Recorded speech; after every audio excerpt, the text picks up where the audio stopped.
সম্মানিত উপস্থিতি, পবিত্র মাহে রমজান একজন মুসলমানের বছরের 12 মাসের মধ্যে সব থেকে উত্তম মাস, সব থেকে পবিত্রতম একটি মাস। এই মাস আসে মানুষদেরকে, মুমিনদের গুনাহগুলোকে ক্ষমা করে দেওয়ার জন্য। এই মাস আসে মুমিনকে নাজাতের উপযোগী বানিয়ে দেওয়ার জন্য। এই মাসের প্রত্যেকটা পরতে পরতে আল্লাহ রাব্বুল আলামিন রোজাদার ব্যক্তিদের গুনাহগুলো ক্ষমা করে দিয়ে থাকেন। বান্দা যখন ইফতারের পূর্ব মুহূর্তে দোয়া করে, আল্লাহ রাব্বুল আলামিন বান্দাদের গুনাহগুলো ক্ষমা করে দেন। বান্দা যখন আল্লাহর খুশি করার জন্য ঈমানের সাথে তারাবি নামাজ আদায় করে, আল্লাহ রাব্বুল আলামিন বান্দাদের গুনাহগুলো তিনি ক্ষমা করে দেন। সম্মানিত উপস্থিতি, শুধুমাত্র এখানে শেষ নয়। যখন রমজান মাস অতিবাহিত হয়ে যায়, রহমতের সময়গুলো চলে যায়, শাওয়াল মাসের চাঁদ উদিত হয়ে যায়, ঈদের চাঁদ উদিত হয়ে যায়, মুসলমানরা দীর্ঘ রোজা শেষে আনন্দ নিয়ে ঈদগাহের ময়দানে ঈদের জামাতে তারা শরীক হয়।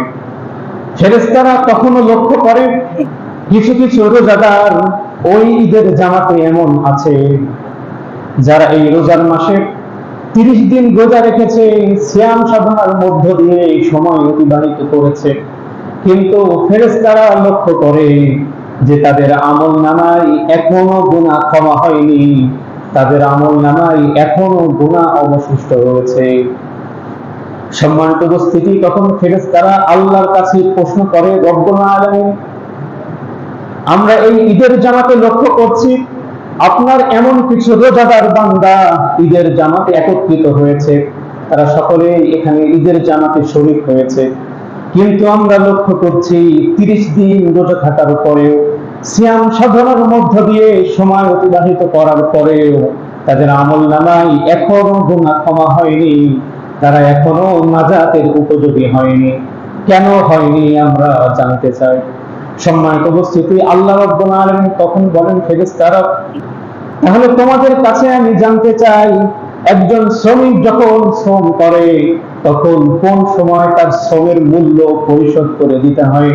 ফেরেশতারা আল্লাহর প্রশ্নের জবাবে বলে, রব্বুল আলামিন, আমরা আপনার কাছ থেকে শিখেছি যখন কোন শ্রমিক শ্রম করে তখন তার শ্রম করা মুহূর্তে শরীরে যে ঘাম জমা হয়, সেই ঘাম শরীর থেকে শুকানোর পূর্বেই শ্রমিকের মূল্য পরিশোধ করে দিতে হয়। আল্লাহ রাব্বুল আলামিন তখন ফেরেশতাদেরকে বলেন, ফেরেশতারা, তাহলে তোমরা সাক্ষী হয়ে যাও, আমার যে বান্দারা 30 দিন পর্যন্ত রোজা রেখেছে, সিয়াম সাধনার মধ্য দিয়ে এই রমজান মাস তারা অতিবাহিত করেছে, তোমরা সাক্ষী হয়ে যাও, আজকে ঈদের নামাজের পূর্বে ঈদগাহের এই ময়দানে আমি আমার রোজাদার সমস্ত বান্দাদেরকে আমি ক্ষমা করে দিলাম। সুবহানাল্লাহ। অর্থাৎ বোঝা গেল, রমজানের প্রত্যেকটা পরতে পরতে যেমন স্টেপে স্টেপে গুনাহ ক্ষমা হয়, ঠিক তেমনি ভাবে রমজান শেষ হয়ে যাওয়ার পরেও ঈদের নামাজের পূর্বেও যখন ধর্মপ্রাণ মুসলমানরা খুশি নিয়ে আনন্দ নিয়ে ঈদগাহের ময়দানে উপস্থিত হয়, তখনও আল্লাহ বান্দাদেরকে ক্ষমা করে দেন। সুবহানাল্লাহ। এ দ্বারা বোঝা যায় এই রমজান এসেছেই বিশ্ব মানবতাকে মুক্তির পথ দেখানোর জন্য, বিশ্ব মানবতাকে মুক্তি দেওয়ার জন্য। এজন্য সেই মাহে রমজান কিন্তু চলে যাচ্ছে। আজকের জুমাতুল বিদা, বিদায়ে জুমা, মাহে রমজানের শেষ জুমা। এই জুমাতে অবশ্যই আমাদেরকে আল্লাহ রাব্বুল আলামিনের কাছে আরো অনুগত হয়ে তার কাছে নিজের গুনাহগুলো ক্ষমা চাওয়া দরকার। রমজানের শিক্ষা অর্জনের জন্য, তাকওয়া অর্জনের জন্য আল্লাহর কাছে আরো বেশি ধর্ণা দেওয়া দরকার, দোয়া করার দরকার। কারণ পবিত্র মাহে রমজান এসেছিলই আমাদের গুনাহগুলো ক্ষমা করে দেওয়ার জন্য। মাহে রমজান এসেছে আমাদেরকে নাজাত দেওয়ার জন্য। মাহে রমজানের প্রতিটা পদে পদে বান্দাদের গুনাহগুলো ক্ষমা করে দেওয়া হয়। সম্মানিত উপস্থিতি, সেই মাহে রমজান চলে যাচ্ছে আর মাত্র 4 দিন অথবা 5 দিন। সম্মানিত উপস্থিতি, আমাদের না হওয়া কাজগুলো এখন করতে হবে, আমাদের ঘাটতি হয়ে থাকা কাজগুলো এখন করে নিতে হবে, কারণ সময় কিন্তু বেশি নেই। সম্মানিত উপস্থিতি, পবিত্র মাহে রমজানের আর যেই কয়েকদিন আছে, পবিত্র মাহে রমজানের শুরু থেকে আমরা বলে এসেছি, এই মাসে যদি আপনি এখন 2 রাকাত নফল নামাজ আদায় করেন, তাহলে যে পরিমাণ সওয়াব হবে 4-5 দিন পরে গিয়ে সেই নফল নামাজ পড়লে আর সেই সওয়াব পাওয়া যাবে না। এখন আপনি আল্লাহর ঘরে, আল্লাহর নবীর ঘরে, আল্লাহর পথে, দ্বীনের পথে যদি দান করেন, খরচ করেন, তাহলে যে পরিমাণ সওয়াব হবে 70 থেকে 700 গুণ বেশি। আপনি 4-5 দিন পরে গিয়ে দান করবেন, তখন কিন্তু আর সে পরিমাণ সওয়াব আপনার আমল নামায় দেওয়া হবে না। আপনি এখন ফরজ নামাজ আদায় করলে 70 গুণ বেশি করে আমল নামায় দেওয়া হয়, 4-5 দিন পরে গিয়ে কিন্তু আর সে সওয়াব আমল নামায় দেওয়া হবে না। কাজেই ঘাটতি হয়ে থাকা কাজগুলো, না করা কাজগুলো এই 4-5 দিনের মধ্যে কিন্তু আমাদের করে ফেলা হবে। সম্মানিত উপস্থিতি, অনেক সময় এমন মনে হতে পারে যে ইতিকাফ আসলে করবে যার স্বাভাবিক কাজ নেই বা কাজের ব্যস্ততা নেই, সে ইতিকাফ করবে। কিন্তু একথা মনে রাখতে হবে যে আল্লাহর রাসূল কিন্তু কোন ব্যস্ত মানুষ ছিলেন না। তিনি ছিলেন ইসলামের নবী, তিনি ছিলেন সর্বশ্রেষ্ঠ নবী, তিনি ছিলেন মদিনা রাষ্ট্রের প্রধান। সম্মানিত উপস্থিতি, তার ব্যস্ততা কিন্তু মোটেই কম না, কিন্তু সে রাসূল প্রতি রমজানে 10 দিন পর্যন্ত তিনি ইতিকাফ করেছেন। আর এজন্যই 10 দিন ইতিকাফ করা হলো সুন্নাত। 20 রমজান আসরের পর থেকে শুরু করে চাঁদ দেখার পর পর্যন্ত, চাঁদ দেখার পরে মাগরিব হওয়ার পর সূর্যাস্তের পর ইতিকাফ ভঙ্গ করতে হয়। এই 10 দিন ইতিকাফ করা কিন্তু সুন্নাত। সম্মানিত উপস্থিতি, এখন ইতিকাফ করতে হবে কেন? ইতিকাফের উদ্দেশ্যটা কি? যে ব্যক্তি ইতিকাফ করবে তার জন্য তো উদ্দেশ্য দরকার। মানুষ কোনো কাজই উদ্দেশ্য ছাড়া করে না। ইতিকাফের উদ্দেশ্য হলো মূলত আল্লাহর সন্তুষ্টি। মানুষ দুনিয়াদারির মধ্যে ব্যস্ত থাকে, আল্লাহর জন্য একান্তে সময় দেওয়া হয় না। কিন্তু যে ব্যক্তি ইতিকাফ করে সেই ব্যক্তি নির্জনে, নিরালায়, একান্তে আল্লাহর যে অনুগত্য, সে ব্যক্তি একান্তে আল্লাহর কাছে কিছু চাইতে পারে, সে ব্যক্তি একান্তে আল্লাহর নৈকট্য লাভ করতে পারে। এজন্য ইতিকাফকারীর প্রধান উদ্দেশ্যই হলো আল্লাহকে সন্তুষ্ট করা, একান্তে নিরালায় আল্লাহর ইবাদতে মশগুল হওয়া। 2 নম্বর উদ্দেশ্য হলো ইতিকাফকারী যে ব্যক্তি ইতিকাফ করবে সে লাইলাতুল কদরকে অন্বেষণ করবে। সম্মানিত উপস্থিতি, লাইলাতুল কদর নিয়ে আমরা আমাদের মসজিদে সুদীর্ঘ আলোচনা বিভিন্ন সময় আমরা করেছি। লাইলাতুল কদর নিয়ে আমরা সেই 19 রমজানের মাগরিবের পর থেকে শুরু করে অনেক সময় অনেক কথাই বলেছি। আমরা 19 রমজানের মাগরিবের পরে কাবা ঘরের প্রখ্যাত ইমাম, মক্কার গভর্নর কারি আব্দুর রহমানের একটা কথা আমরা বলেছিলাম, যে তিনি বলেছেন যেহেতু লাইলাতুল কদর খায়রুম মিন আলফি শাহর, 1000 মাস অপেক্ষা শ্রেষ্ঠ, সুতরাং 12 দিয়ে ভাগ দিলে 84 বছর।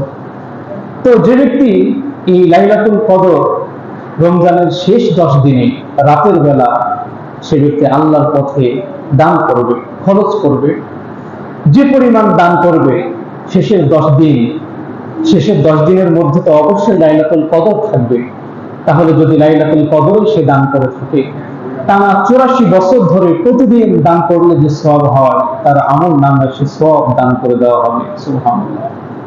ঠিক তেমনই ভাবে রমজানের শেষ 10 দিনের প্রতিদিন রাতের বেলায় যদি 2 রাকাত করে নফল নামাজ বা বেশি নফল নামাজ পড়া হয়, তাহলে শেষ 10 দিনের কোনো একদিন তো অবশ্যই লাইলাতুল কদর হবে।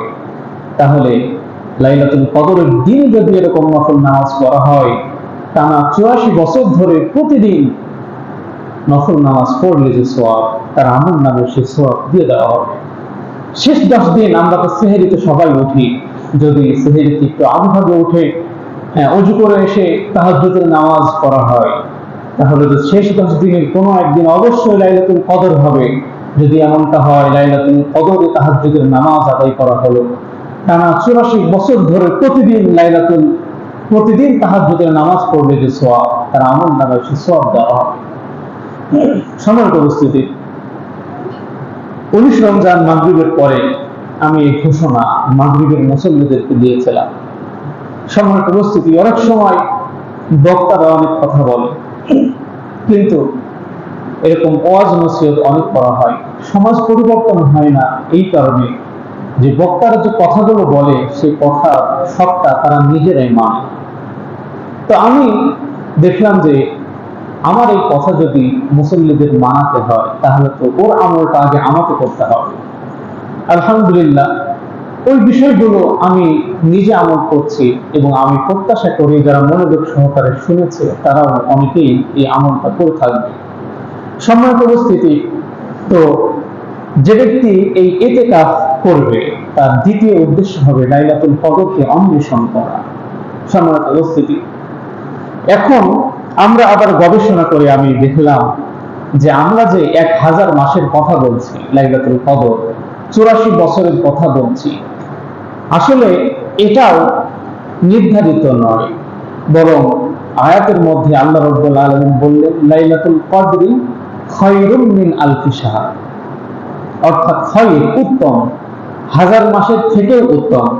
তো শুধুমাত্র 1000 মাস বা 84 বছর 4 মাস শুধুমাত্র এটাই নয়, বরং এর থেকেও উত্তম, এর থেকেও কত বেশি উত্তম সেটা কিন্তু অজানা। কাজে এই লাইলাতুল কদরের মহত্ব গুরুত্ব অনেক। সম্মানিত উপস্থিতি, তো ইতিকাফ যে ব্যক্তি করবে তার জন্য শর্ত হলো অবশ্যই মুসলমান হতে হবে। অমুসলিম হলে যে ব্যক্তি মুসলমান নয় তার উপরে ইতিকাফ করা ফরজ কিফায়া নয়। জ্ঞানবান হতে হবে, ইতিকাফ করার ফজিলত সম্পর্কে, দ্বীন ইসলাম সম্পর্কে তার যে মোটামুটি জ্ঞান থাকা দরকার সেটা থাকতে হবে। পবিত্র হওয়া, সে ব্যক্তিকে পবিত্র হতে হবে। মহিলাদের ক্ষেত্রে তাদের যে নির্ধারিত মাসিক পিরিয়ড থাকে, তো সেই সময় থেকে তাদেরকে যে পবিত্র হওয়ার দরকার। আবার পুরুষদের যদি গোসল ফরজ থাকে, সে অবস্থা থেকে পবিত্র হয়ে ইতিকাফের নিয়োগ করতে হবে। অপবিত্র অবস্থায় ইতিকাফের নিয়োগ করা যাবে না, এটা হলো শর্ত। ইতিকাফের করণীয় দিকগুলো আসলে কি? যে ব্যক্তি ইতিকাফ করবে সে শুধুমাত্র একটা মসজিদের এক কোনায় ঘুমিয়ে থাকবে এটাই না। ইতিকাফ করার সময় তাকে কিছু নির্ধারিত আমল তাকে সবসময় করতে হবে। সে ব্যক্তিকে কোরআন তেলাওয়াত করতে হবে, কারণ এই মাহে রমজানে অন্যান্য মাসে কোরআন তেলাওয়াত করলে 1 হরফে 10 নেকি, মাহে রমজানে 1 হরফে 70 থেকে, যেহেতু 70 গুণ বেশি, তাহলে 700 থেকে আবার 700 গুণ বেশি, অর্থাৎ 700 থেকে 7000। তো মাহে রমজানে কোরআন তেলাওয়াতের অনেক সওয়াব। ইতিকাফকারী সে ব্যক্তি কোরআন তেলাওয়াত করবে, হাদিস পাঠ করবে, হাদিসের বই থাকলে সে হাদিস পাঠ করবে। সে ব্যক্তি যদি ইলম শিক্ষা দিতে পারে তাহলে ইলম শিক্ষা দেবে, অথবা ইলম শিক্ষা করবে, জিকির আজকার করবে। জিকিরে সে ব্যক্তি মাশগুল থাকবে, সুবহানাল্লাহ, আলহামদুলিল্লাহ, ওয়া লা ইলাহা ইল্লাল্লাহ, আল্লাহু আকবার, লিল্লাহিল হামদ। জিকির আজকারের মধ্যে সে নিজের সময় অতিবাহিত করবে। এরপর কিয়ামুল লাইল, রাতের নামাজ, তাহাজ্জুদের নামাজ, এগুলো সে আদায় করবে।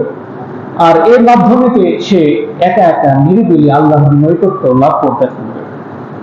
সম্মানিত উপস্থিতি, ইতিকাফ ভঙ্গের কারণ, কেউ যদি বিনা প্রয়োজনে, কোনো প্রয়োজনে ইচ্ছাকৃত ভাবে মসজিদ ত্যাগ করে, বাহিরে চলে যায়, তার ইতিকাফ ভঙ্গ হয়ে যায়।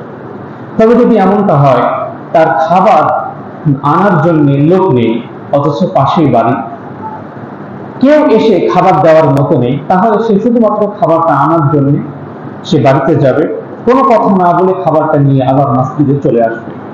সম্মানিত উপস্থিতি, এরপর গোসল ফরজ যদি হয় তাহলে সে বাহিরে গোসল করতে যেতে পারে, এবং গোসল হওয়া মাত্র সে আবার চলে আসবে।